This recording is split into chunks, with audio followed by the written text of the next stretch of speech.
Second step பார்ப்போம் அடுத்தது. நான் நல்ல விஷயங்களுக்கு தகுதியானவன்.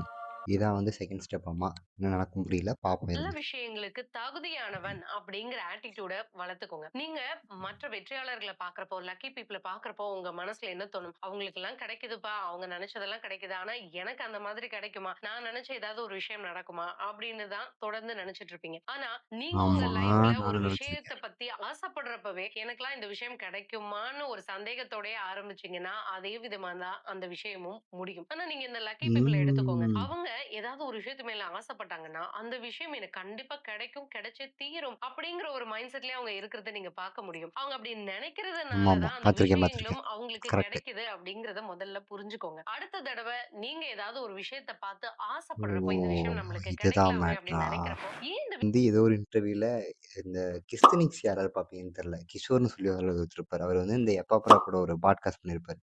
அதுல வந்து இதே தான் சொல்லியிருப்பாங்க. நீங்க நெறைய கோட்ஸ் கூட பார்த்துருப்பீங்க. ட்ரஸ்ட் இன் ப்ராசஸ் அப்படின்னு சொல்லி. அத தான் அவங்களும் சொல்றாங்க. நீங்க ஆரம்பிக்கிறீங்க அப்படின்னா, அது வந்து கண்டிப்பா நான் நெனச்ச மாரி தான் நடக்கும். கண்டிப்பா வந்து நான் நெனைக்கிற ரிசல்ட் தான் அதுல வரும். அதுல நான் வின் பண்ணிருவேன் அப்படின்னு வந்து ஸ்டார்ட்டிங்லயே நம்பி அத பண்ண சொல்றாங்க. நம்பிக்கை வாழ்க்கையின் ஆதாரம்.